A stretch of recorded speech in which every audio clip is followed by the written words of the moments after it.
Graça e paz da parte de Cristo, amém? Meus irmãos, nós vamos agora ter a oportunidade de compartilharmos um pouco da palavra de Deus. Aqui agora, quando Diógenes orava, ele orava pelo pregador da noite. Mas eu quero dizer que serão os pregadores, viu Diógenes? Hoje nós teremos 2 momentos de reflexão e nós vamos começar com o texto de Lucas, capítulo 24, versos de 13 até o verso 16. Um encontro transformador. E nós vamos refletir sobre um encontro transformador entre Jesus e os seus discípulos. Lucas, capítulo 24, versos de 13 até o verso 16. E diz assim o texto sagrado. Naquele mesmo dia, 2 seguidores de Jesus estavam indo para um povoado chamado Emaús, a 11 quilômetros de Jerusalém. No caminho conversavam a respeito de tudo o que havia acontecido. Enquanto conversavam e discutiam, o próprio Jesus se aproximou e começou a caminhar com eles. Mas os olhos deles foram impedidos de reconhecê-lo. Feche seus olhos, vamos orar mais uma vez? Pai querido, muito obrigado pela Tua palavra que foi lida neste momento. Muito obrigado por todos os momentos de adoração que já podemos prestar ao Teu nome nessa noite. E o que nós te pedimos, Senhor Deus, é que o Senhor use a minha vida para falar ao Teu povo, à Tua igreja nesta noite. É a oração que fazemos no nome de Jesus. Amém. Amém. O evento da morte de Jesus, ele trouxe um sofrimento muito grande aos discípulos. Todas as cenas que você pode agora trazer aí na sua mente de histórias bíblicas, como o desgosto da negação de Pedro, o desespero de Judas, o sofrimento de Maria e todas as situações que você possa lembrar biblicamente, ainda serão pouco diante da real situação daquele momento de dor que aquelas pessoas estavam sentindo. Hoje nós sabemos que Jesus havia ressuscitado, mas ali naquele momento de dor, de sofrimento, de perda, pairava no ar aquela angústia horrível. E agora, o que faremos sem Jesus? Jesus estava aqui conosco, tudo estava bem, tudo estava legal, mas e agora? Jesus morreu, como ficarão as coisas? Emaús era provavelmente o povoado onde aqueles discípulos moravam. A palavra Emaús vem da expressão hebraica Hamat, que significa fonte de águas quentes. E era um povoado que ficava a 11 quilômetros de Jerusalém, que foi de onde eles saíram, como bem descreve o texto sagrado. E no caminho de Emaús, nós conseguimos encontrar algumas características dos discípulos. E a primeira característica que nós conseguimos identificar no texto sagrado é que o discípulo é do discípulo que não consegue ver Jesus. O discípulo que não consegue enxergar Jesus. E percebo aqui aquele tipo de discípulo decepcionado, aquele discípulo meio pessimista, aquele discípulo muitas vezes desconsolado, aquele tipo de discípulo que no dia a dia tem os seus olhos fechados e não consegue olhar na direção correta, não consegue olhar na direção de Jesus, olha para tudo que está ao seu redor, mas ele não consegue ver Jesus, ele não consegue ver o agir de Deus na sua vida. Aquele tipo de discípulo que começa com uma expectativa muito alta. Uma expectativa de que tudo vai correr bem, de que tudo vai acontecer como ele quer que aconteça.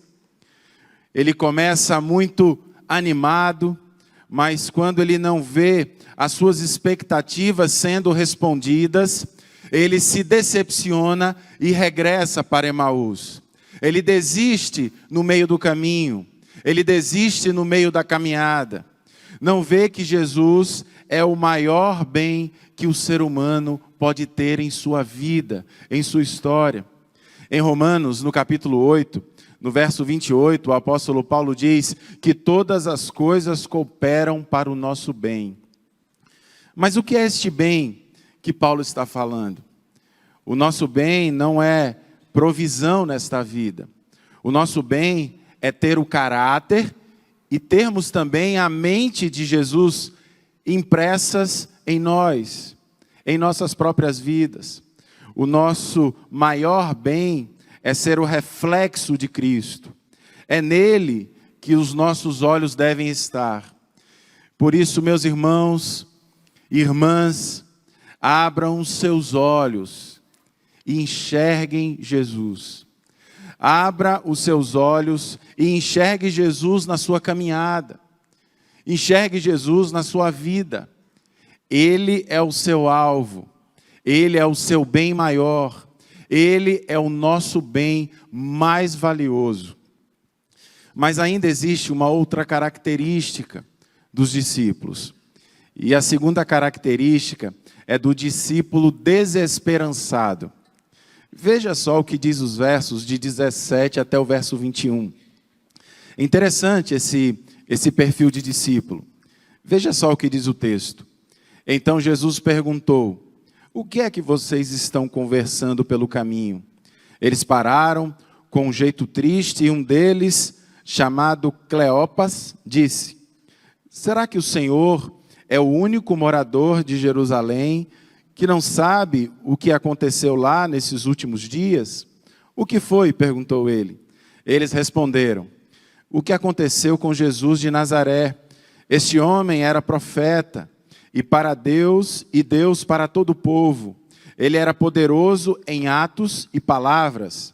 Os chefes dos sacerdotes e os nossos líderes o entregaram para ser condenado à morte e o crucificaram. E nossa esperança era que fosse ele quem iria libertar o povo de Israel. Porém, já faz 3 dias que tudo isso aconteceu. Sabe, meus irmãos, escute e preste bem atenção no que eu vou lhes dizer.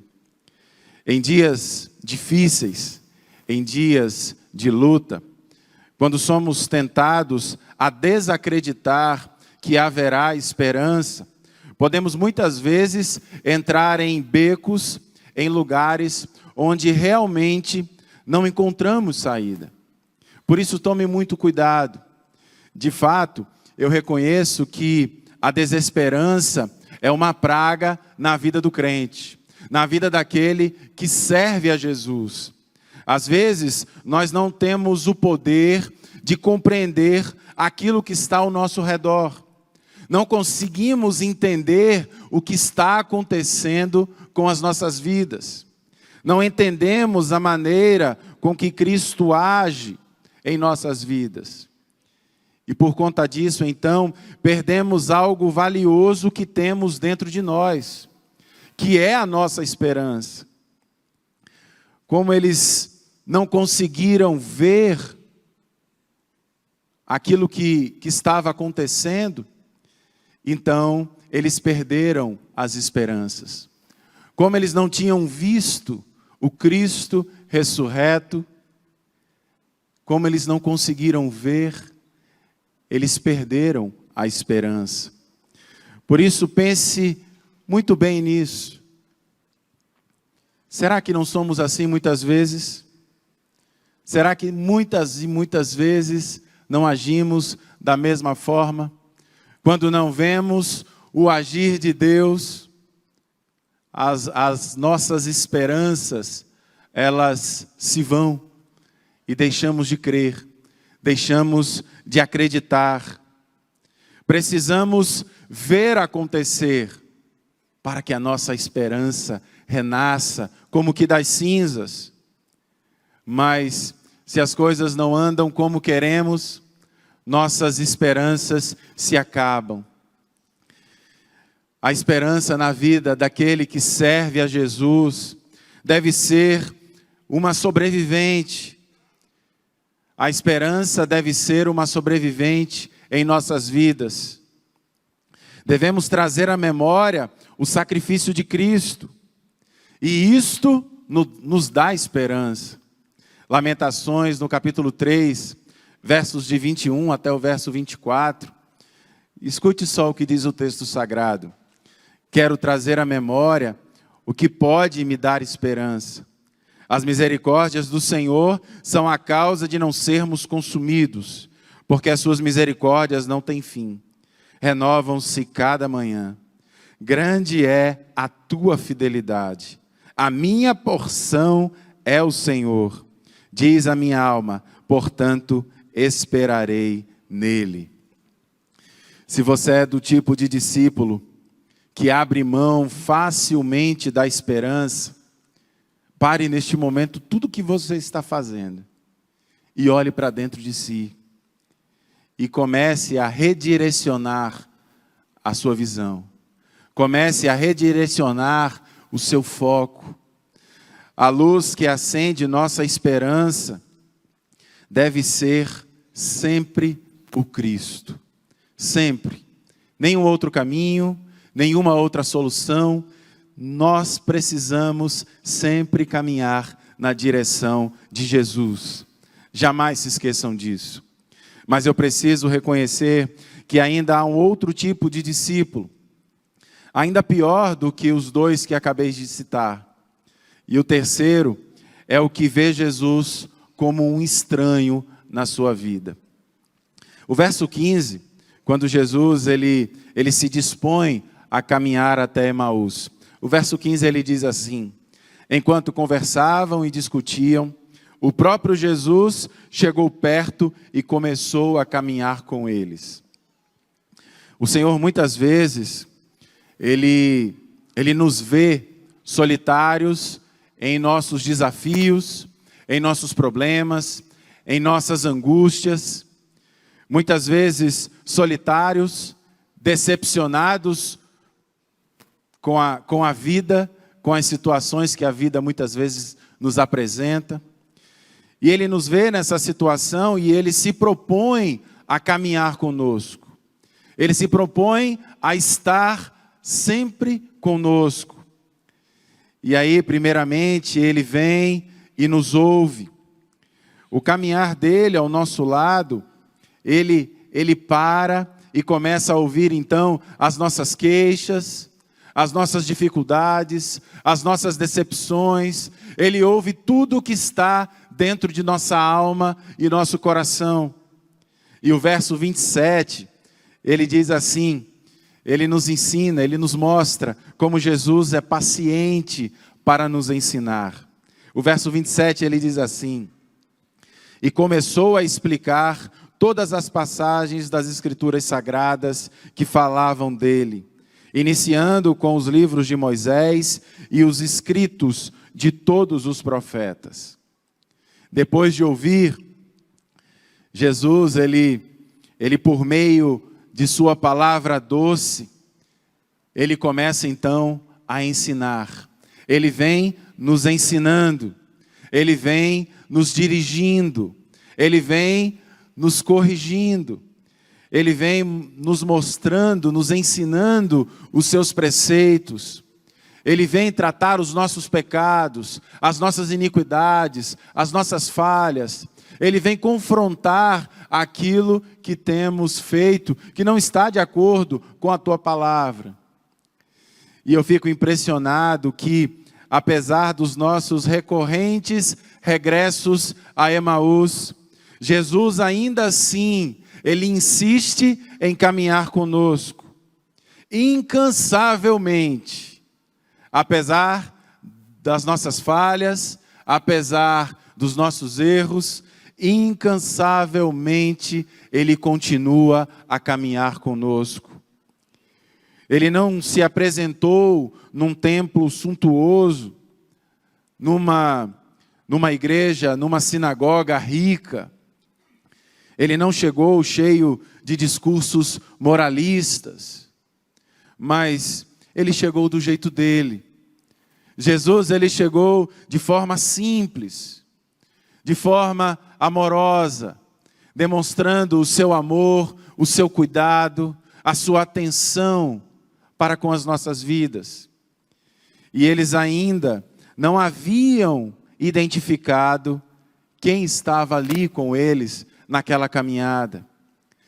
Eles entenderam que aquele homem estranho tinha uma conversa legal, tinha um bom papo, um papo interessante, e ficaram curiosos. Era uma boa companhia. Jesus os ensinava, e eles queriam ouvir cada vez mais Jesus falar e conversar com eles.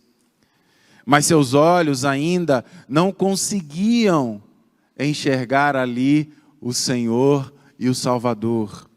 Os versos 15 e 16 diz assim, o verso 16 diz assim: os olhos deles, porém, estavam como que impedidos de reconhecê-lo. Me preocupa muito, meus irmãos, o fato de que, por muitas vezes, também não conhecermos intimamente Jesus Cristo. E o tornamos, muitas vezes, um estranho dentro de nossa própria casa. Jesus, por muitas vezes, é um estranho para os nossos filhos, porque nós não ensinamos sobre Jesus para os nossos filhos. Por muitas e muitas vezes, Jesus é um estranho em nossos casamentos, em nossos relacionamentos, nas nossas relações de trabalho. É um estranho na intimidade do nosso caráter, na forma como lidamos com todas as pessoas. Por isso, meus irmãos e irmãs, o meu desejo, a minha oração é que não carreguemos o peso de tornar Jesus um estranho dentro de nossas próprias casas. Jesus, ele deve ser o maior referencial de intimidade dentro de nossa casa, em nosso lar. Não faça de Jesus um estranho na rotina dos seus filhos. Faça de Jesus o melhor amigo dos seus filhos. Faça de Jesus o maior super-herói que o seu filho possa ter. Faça Jesus conhecido no seio da tua casa, no seu relacionamento, na sua família. Somente a companhia com Jesus, somente quando eles começaram a conhecer Jesus, somente quando eles começaram a ter intimidade com Jesus, os seus olhos foram abertos. E eles, a partir daquele momento, começaram a entender que aquele com quem eles estavam conversando era o Salvador, era Jesus. Veja só o que diz os versos de 28 até o verso 31. O texto ele diz assim: ao se aproximarem do povoado para o qual estavam indo, Jesus fez como quem ia mais adiante, mas eles insistiram muito com ele: fique conosco, pois a noite já vem, o dia já está quase findando. Então ele entrou para ficar com eles. Quando estava à mesa com eles, tomou o pão, deu graças, partiu e deu a eles. Então os olhos deles foram abertos e o reconheceram, e ele desapareceu da vista deles. Sem convivência, não há intimidade. Sem convivência com Jesus, os nossos olhos estarão sempre fechados para vê-lo. Eu não sei em qual dos perfis você se encontrou nessa noite. O distraído que tem os olhos voltados para todas as coisas, menos para Jesus e para o que Jesus tem feito. Ou talvez o desesperançado, pessimista, que começa uma caminhada cheio de expectativas, mas quando Jesus não faz o que ele quer que Jesus faça, então ele desiste e volta para Emaús. Ou talvez você é aquele que faz de Jesus um estranho dentro de sua casa, dentro de sua família, até mesmo na sua própria vida. Ou quem sabe, você pode até se encaixar nesses 3 perfis, não é, irmãos? mas eu quero que vocês prestem atenção no que eu vou lhe dizer, porque o fato é que, independentemente de quem você seja, Jesus ainda está caminhando com você. Independentemente de quem sejamos, Jesus Cristo está conosco. Jesus Cristo, Ele continua a caminhar conosco. Por isso, em nome de Jesus, nessa noite, reconheça a presença de Jesus na sua vida. Reconheça que Jesus está contigo. Reconheça o amor de Deus na sua vida. Reconheça o olhar de Deus para a sua vida, para a sua família. Reconheça o cuidado do Senhor sobre você. Reconheça os ensinamentos que Deus tem lhe dado, que Deus tem entregado nas suas mãos. A minha oração é que os nossos olhos estejam sempre abertos para reconhecer quem caminha conosco. Olhe na sua Bíblia, se você prosseguir na leitura, você verá que a intimidade com Jesus fez aqueles homens perceber que ainda havia algo a se fazer, que ainda havia missão, ainda havia propósito na vida daqueles homens. Mesmo por um determinado tempo, eles não conseguiram reconhecer Jesus, mas a partir do momento em que seus olhos foram abertos, eles entenderam que ainda havia propósito de Deus sobre a vida deles. Apesar de nossas dificuldades, apesar de nossas limitações, ainda há propósito de Deus para nós. Ainda há esperança. Veja o que diz os versos de 31 até o verso 34. E com este texto eu quero finalizar este momento de reflexão. Lucas 24, versos 31 a 34 diz assim: Então os olhos deles foram abertos e o reconheceram, e ele desapareceu da vista deles. Perguntaram-se um ao outro: Não estavam ardendo os nossos corações dentro de nós, enquanto ele nos falava no caminho e nos expunha as Escrituras? Levantaram-se e voltaram imediatamente a Jerusalém. Ali encontraram os 11 e os que estavam com eles reunidos e diziam: É verdade, o Senhor ressuscitou e apareceu a Simão. Amém? Que Deus nos abençoe. De ouvir as nossas crianças participando do nosso culto, e é sempre um momento de festa para ela e para os pais. Qualquer dia desse eu bato uma foto dos pais aqui no gargarejo, filmando os seus filhos, estão mais felizes do que as próprias crianças. Pastor Antenor falou com muita propriedade, muita sabedoria dessa experiência dos discípulos a caminho de Emaús. E nós continuamos, agora não mais com os discípulos, mas agora com os 11, que se reúnem ali, as portas fechadas, com medo da perseguição dos judeus, e continuamos ainda no capítulo 24 de Lucas, agora a partir do versículo 36. E nesse texto nós vamos trabalhar dentro do aspecto comissionados. Comissionado é uma palavra composta, é alguém com uma missão, alguém encarregado de uma tarefa, e todos nós, que um dia fomos alcançados por Cristo, temos essa missão.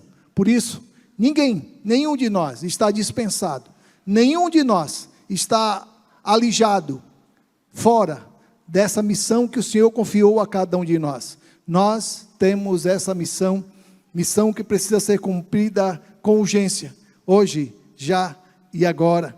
E o texto que vamos ler fala exatamente desse momento seguinte, após os discípulos voltarem correndo para Jerusalém, para testemunhar para os 11 que estavam fechados, trancados, com medo da perseguição dos judeus, e ali se deparam com informações que eles não sabiam, que o Cristo ressuscitado já tinha aparecido a outros, e ali eles se deparam com essa realidade, ainda que sabendo de tudo que está por acontecer, daquilo que tudo que iria acontecer, eles são tomados de surpresa.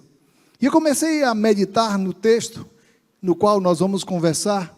Quantas vezes eu e você, ainda que conhecendo da missão da qual nós fomos comissionados por Deus, nos calamos, nos omitimos, nos fechamos dentro de nós mesmos e evitamos para que aquilo que um dia me alcançou, aquilo que eu experimentei, não seja compartilhado para as pessoas à minha volta. O evangelho que chega a nós precisa ser multiplicado. Essa experiência de ceia que temos nessa noite precisa ser compartilhada.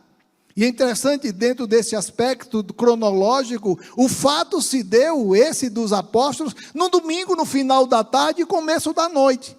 E eu começo a imaginar, dentro desse contexto, os discípulos fechados, com medo dos judeus.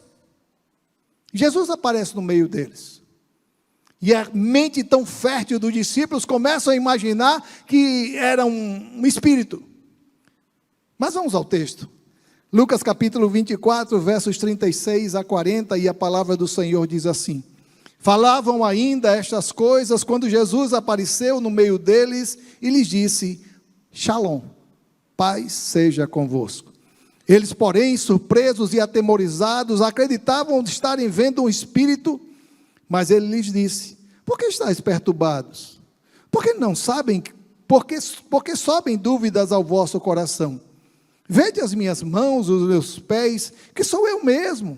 Apalpai-me e verificai, porque um espírito não tem carne nem ossos, como vedes que eu tenho. Dizendo isso, mostrou-lhe as mãos e os pés. Vamos orar? Pai, que as palavras da minha boca, o meditar do meu coração, sejam agradáveis na tua presença, Senhor meu e Redentor meu. Amém. Sabe, irmãos, estamos aqui fechados dentro desse ambiente agradável e muitas vezes nos iludimos que imaginando que seguir a Cristo se resume a vir à igreja domingo pela manhã. Estar aqui participando de uma comunidade de fé, isso é importante sim, mas isso não é tudo. Ter responsabilidade com o evangelho não é apenas restrito ao domingo. Precisamos também ter esse compromisso de segunda até o próximo domingo. Quantas vezes nos iludimos pensando exatamente que a igreja é como posto de combustível? Que venho, rodo a semana toda, no domingo eu abasteço, encho o tanque e durante a semana vou gastá-lo e até o próximo domingo, quando eu volto para abastecer, o medo é que se eu faltar no domingo seguinte, o carro vai estar na reserva a semana toda e os dias que tivermos pela frente sem vir à casa do Senhor. Os discípulos estavam fechados, tomados de medo por tudo aquilo que havia acontecido. Ainda que conhecendo todo o fato, Pedro esteve no sepulcro e não viu o Cristo. As mulheres estiveram ali e também não presenciaram, não encontraram o corpo de Jesus e começaram a ficar com medo do que poderia ter acontecido. E eu comecei a imaginar dentro desse aspecto, desse contexto dos discípulos, trazendo isso para os nossos dias. E eu comecei a meditar, o que é seguir a Jesus? O que é seguir a Cristo? Será que é vir à igreja uma vez, duas vezes? Eu não só venho domingo pela manhã, eu venho domingo pela manhã e domingo à noite. Olha, eu não me restringo a vir domingo pela manhã, domingo à noite, ainda vem o dia de quarta-feira. E será que isso é seguir a Cristo? Será que Cristo se satisfaz com o pouco que nós estamos oferecendo ou com aquilo que estamos oferecendo? Quantas vezes nos iludimos pensando que temos feito a nossa parte e nos sentamos na cadeira da contemplação, conformados, consolados com aquilo que temos vivido na casa do Senhor. E a primeira lição que eu posso extrair do texto que acabei de ler é que seguir a Cristo não é sinônimo de bonança, mas de companhia em meio à tempestade, nem de tranquilidade, mas de paz em meio ao conflito. Jesus não nos chamou para estarmos vivendo em paz com o mundo. O próprio Jesus diz em João que no mundo tereis aflições, assim como perseguiram a mim, também perseguirão a vocês. Se você quiser fazer a diferença, você vai ser perseguido. Se você quiser ser minha testemunha, você vai ser perseguido. E os discípulos estavam fechados ali, com medo das autoridades judaicas, daquilo que poderia acontecer a eles a partir do momento que o Jesus, o grande líder, já não estava mais com eles. E é interessante que lá no capítulo 21 de João, eles desiludidos, apesar de testemunharem de Jesus algumas vezes, eles saem para pescar, como se nada tivesse acontecido. Olha, vamos voltar à vida normal, como se nunca tivéssemos conhecido a Jesus. E muitas vezes temos tido essa mesma atitude, como homens e mulheres que um dia experimentaram da graça restauradora, transformadora de Jesus Cristo em nossas vidas. O texto que li, os versos 36 a 38, na parte A, diz assim: falavam ainda estas coisas quando Jesus apareceu no meio deles e lhe disse: paz seja convosco. Eles, porém, surpresos e atemorizados, acreditaram estarem vendo um espírito, mas ele lhes disse: por que estáis perturbados? Por que você está surpreso com tudo aquilo que o mundo tem feito contra você, contra o Evangelho, os movimentos que têm se levantado contra a igreja de Jesus Cristo? Vocês estão surpresos com tudo isso que está acontecendo, a perseguição contra a igreja? Porque é exatamente assim, Jesus fala no Sermão do Monte, quando nos ensina que amar quem nos ama, o mundo já faz. Mas eu estou convidando vocês para caminharem na contramão de tudo aquilo que é normalidade. A amar quem vos odeia, a abençoar quem vos amaldiçoa, a orar pelos que vos perseguem.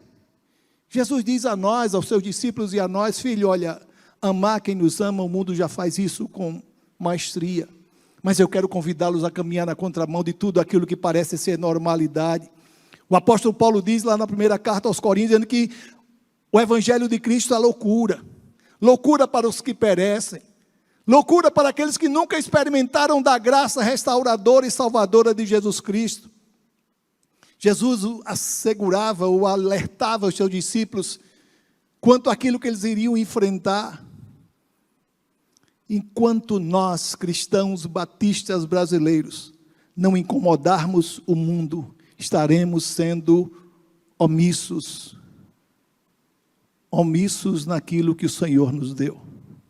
Estamos aqui celebrando a ceia, e eu começo a perguntar a mim mesmo: será que valeu a pena Jesus morrer por mim?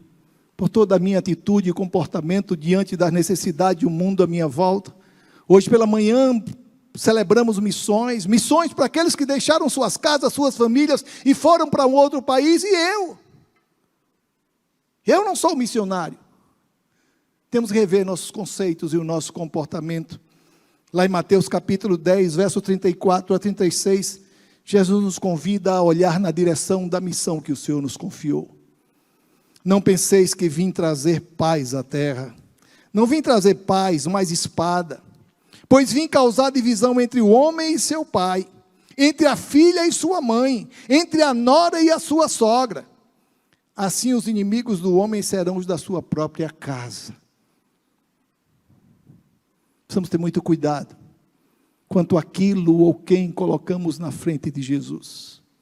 Os nossos interesses, as nossas vontades, aqueles que muitas vezes estão à nossa volta. E Jesus diz: olha, filho, enquanto você quiser agradar o mundo, você não vai agradar a mim. Enquanto você estiver querendo agradar a todo mundo, com certeza, você não vai me agradar, porque não foi para isso que eu vim. O próprio Jesus nos deixou o exemplo, porque contrariou o interesse de muita gente. Os discípulos atemorizados ou aterrorizados e inseguros, Jesus ressurreto aparece, não para condená-los pela deserção e covardia, mas para encorajá-los e transmitir-lhes a paz. Jesus declara a ele: filho, olha, não fiquem aterrorizados, atemorizados. Paz, a paz, tenham paz. Precisamos ter muito cuidado, irmãos, com a maneira que reagimos diante das investidas de Satanás, porque isso muitas vezes quer roubar a nossa paz. E olho para os discípulos e percebo quantas vezes nos encontramos assim, fechados, dentro de nós mesmos, e o mundo à nossa volta realizando suas mais diversas manifestações, E nós, como povo de Deus calado, quando precisamos anunciar que o nosso Cristo ressuscitou. João capítulo 14, 27, Jesus fala exatamente qual a paz que Ele nos oferece. Qual a paz que Ele disponibiliza para cada um de nós. João 14, 27, a palavra diz assim: deixo-vos a paz, a minha paz vos dou, não vos-la dou como o mundo a dá, não se turbe o coração, nem se atemorize, porque é exatamente essa paz que um dia nos alcançou, uma paz que não é sinônimo de ausência de guerra, mas a paz que é em meio à guerra, uma paz que não é sinônimo de calmaria, mas é consequência da luta, da guerra, da tempestade. E temos aprendido que a paz que nós experimentamos não é a paz que afasta ou dispensa o deserto. Não é a paz do deserto, mas é a paz no deserto. Não é a paz da ausência de tempestade, mas é a paz na tempestade, em meio à tempestade. E muitos personagens bíblicos não foram poupados de serem perseguidos, ameaçados, mortos, mas faziam isso com alegria. Quando Pedro, diante das autoridades judaicas, lá no capítulo 4 de Atos, Pedro e João são açoitados, porque estavam professando o nome do Senhor, e ele sai da presença das autoridades judaicas, glorificando a Deus, por se acharem dignos de sofrer afronta por o nome do Evangelho. E eu, quando eu olho para a ceia, eu não posso fechar os meus olhos, diante do sacrifício de Jesus por cada um de nós. A sua morte não pode ser em vão, o seu sacrifício não pode passar em branco, diante daquilo que temos feito muitas vezes, e da maneira como temos agido. Mas encontro uma outra lição, dentro dessa abordagem, dentro desse aspecto, do desafio de seguir a Cristo. Seguir a Cristo não se alicerça em sonhos de mentes transtornadas, mas confiar em alguém que enfrentou a morte, lutou com ela e a venceu. Quando Pedro e João chegam correndo ali no sepulcro, e aqueles varões de branco dizem: olha, por que vocês procuram entre os mortos aquele que ressuscitou? Quando Maria procura pelo corpo de Jesus, olha para o jardineiro e imagina que ser o jardineiro, e se depara com Jesus. O que vocês fizeram com o corpo de Jesus? Quantas vezes temos agido como se nunca tivesse experimentado de um novo nascimento? Temos voltado à velha natureza, a praticar exatamente aquilo que traz transtorno, dor e tristeza ao coração de Deus. Versos 39 a 40 do capítulo 24, a palavra do Senhor diz assim: Jesus falando aos discípulos: vede as minhas mãos e os meus pés, que sou eu mesmo. Apalpai-me e verificai, porque um espírito não tem carne nem ossos, como vedes que eu tenho. Dizendo isso, mostrou-lhes as mãos e os pés. Por amor a mim, por amor a você, Jesus se deu. Pastor Farley pregou com muita propriedade hoje. João capítulo 13, Ele nos amou até o fim, como uma laranja espremida, o último gomo. Jesus se deu sem reserva, por amor a cada um de nós. Sou eu. Veja os meus pés, veja as minhas mãos, veja o meu lado, veja a minha fronte. E é interessante que os discípulos já haviam experimentado do testemunho dos anjos, Pedro e João, mas ali se deparam ainda com Jesus. E esse texto é um correlato à experiência de Tomé, lá no capítulo 20 de João. E é lindo quando Jesus fala de mim e de você. Não sei se você percebe. Mas lá no capítulo 20 de João, Jesus se depara agora com Tomé presente, porque na primeira aparição, no domingo da ressurreição, Tomé não estava, e os discípulos procuram Tomé e dizem: olha, Jesus ressuscitou, está louco. Eu vi Jesus ser enterrado. Eu vi ser fechada a pedra, a sepultura ser lacrada. E agora vocês vêm dizer que Jesus ressuscitou. Se eu não colocar minhas mãos do seu lado, se eu não ver as suas mãos furadas, se eu não ver a sua fronte ferida, eu não acredito. 8 dias depois estão ali os discípulos novamente reunidos. Jesus aparece no meio deles. Pai seja convosco. Imediatamente chama Tomé. Tomé, vem cá. Você consegue imaginar a reação de Tomé? Você consegue imaginar o semblante de Tomé?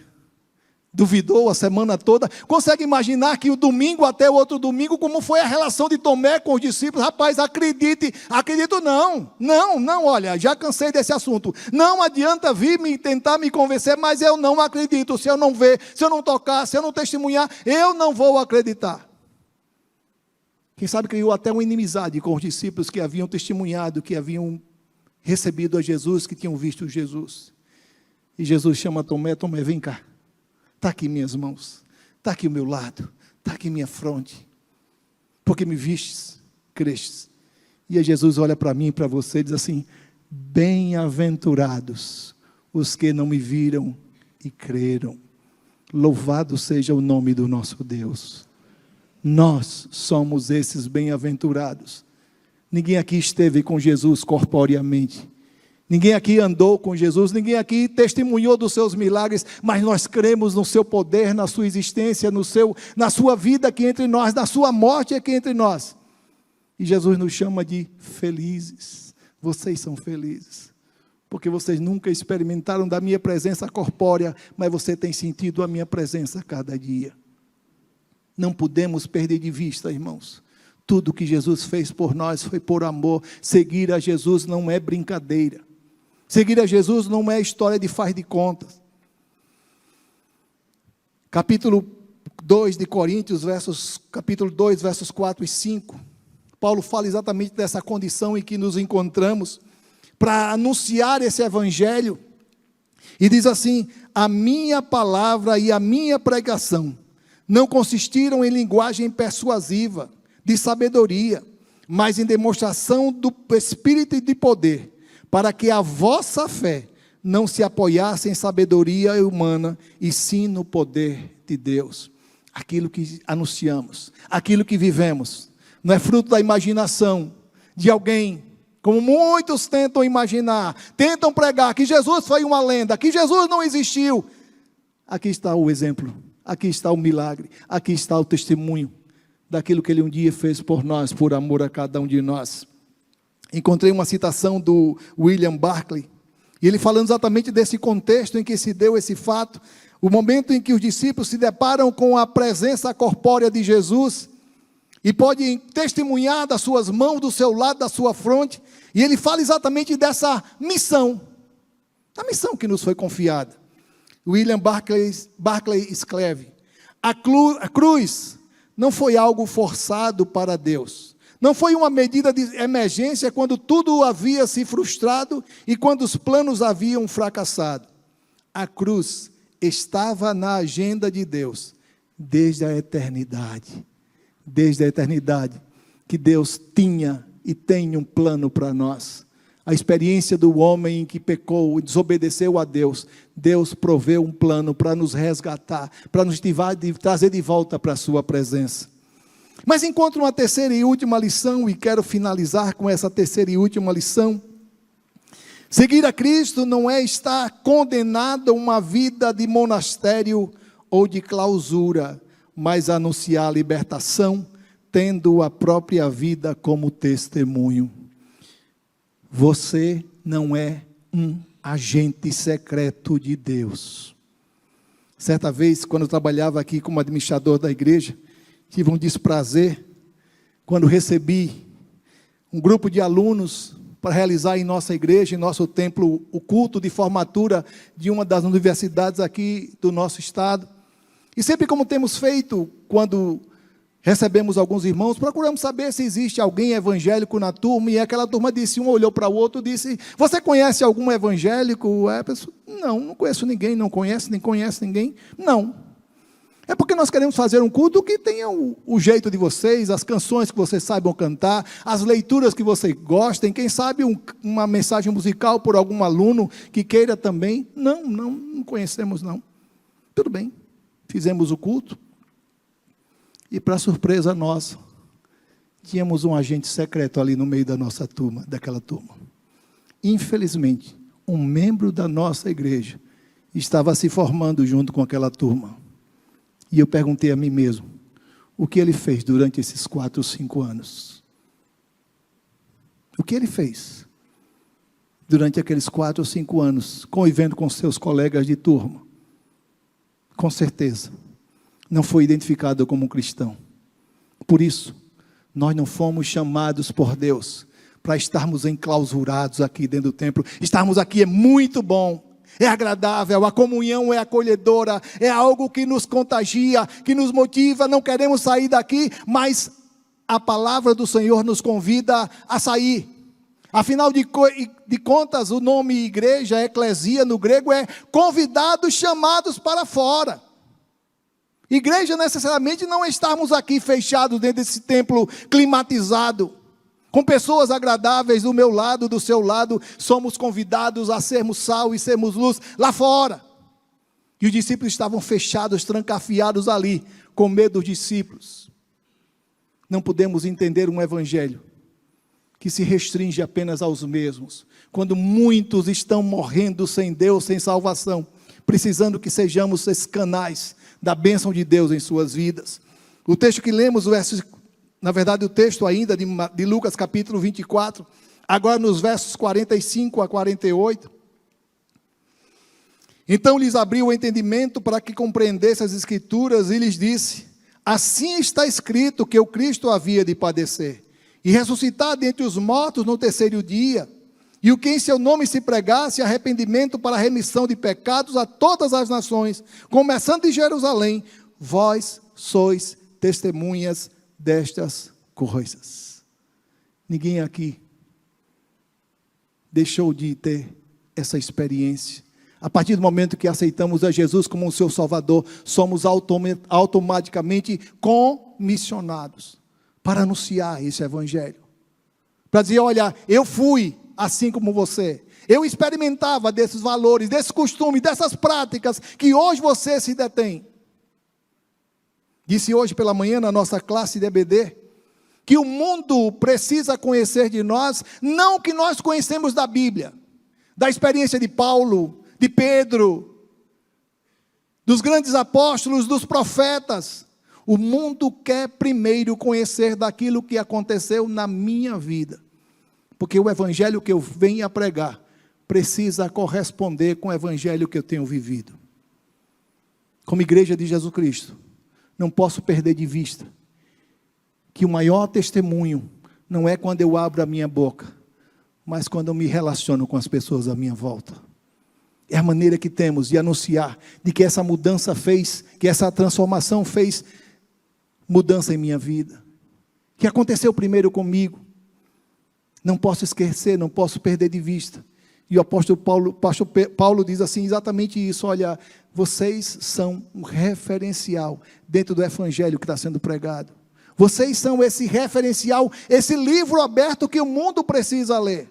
Talvez os homens lá fora nunca venham à sua igreja participar desse culto, dessa celebração, dessa festa, mas eles vão conhecer Jesus através de você, através de mim. Talvez nunca aceitem o seu convite de vir até a nossa igreja, mas com certeza eles conhecerão a Jesus através de você e através de mim. É tão bom saber que o Senhor nos comissionou e conta com cada um de nós. Por isso, não podemos perder de vista aquilo que Deus quer e deseja realizar através de nossas vidas, a transformação das pessoas à nossa volta. Que coisa maravilhosa, entender que Deus não se enganou quando escolheu cada um de nós para cumprir essa missão. Os discípulos não são apenas pregadores, mas também testemunhas. Eles falam do que ouviram, do que viram e principalmente do que experimentaram. Nós não anunciamos algo que aconteceu com alguém. Eu ouvi dizer, me contaram. O evangelho precisa ser um referencial de mudança na minha vida, na vida de alguém, através do meu exemplo como testemunha do nosso Deus. É tão bom saber que Deus separou cada um de nós para cumprir essa missão, e Ele conta com cada um de nós. Afinal de contas, nós não pregamos o Cristo morto, o Cristo derrotado. A cruz não é sinal de derrota, mas é sinal de vitória. O apóstolo Paulo, escrevendo a carta aos Coríntios, lá no capítulo 15, diz: ó morte, onde está o teu aguilhão? A morte foi vencida através do sacrifício de Jesus Cristo na cruz do Calvário. E o apóstolo João, no capítulo 1 da primeira carta, ele escreve: o que era desde o princípio, e o que temos ouvido, e o que temos visto com os nossos próprios olhos, e o que contemplamos e as nossas mãos apalpavam com respeito ao verbo da vida. O que temos visto e ouvido, anunciamos também a vós outros, para que vós igualmente mantenhais comunhão conosco. Ora, a nossa comunhão é com o Pai, com o seu Filho Jesus Cristo. Essas coisas, pois, vos escrevemos, para que a nossa alegria seja completa. É exatamente a missão que Ele nos confiou. A missão de não nos enclausurarmos, nos fecharmos dentro das quatro paredes, e pensar que aqui é onde precisamos ficar. Como uma experiência lá do Monte da Transfiguração. Pedro, Tiago, João com Jesus, Moisés e Elias, e Pedro disse: olha, Senhor, está tão gostoso, o clima está tão agradável, vamos construir aqui umas cabanas para vocês, e vamos perpetuar a nossa permanência aqui. E Jesus diz: olha, vamos descer, porque tem gente carente, necessitando da nossa presença, necessitando da nossa intervenção. E eu finalizo com um texto que faz parte da nossa celebração como povo de Deus, do capítulo 11, no versículo 26, apontando para a ceia do Senhor, para esse memorial. O capítulo 11, verso 26 diz assim: porque todas as vezes que comerdes esse pão e beberdes o cálice, anunciai a morte do Senhor, até que Ele venha. Maranata, Maranata. Que estejamos atentos, alertas, prontos, cumprindo a missão que o Senhor nos confiou, e não nos fecharmos dentro de quatro paredes, imaginando que estamos cumprindo a missão que o Senhor nos confiou, mas saiamos, a redundância, saiamos para fora, anunciando esse evangelho através das nossas vidas. Que o bom Deus nos abençoe.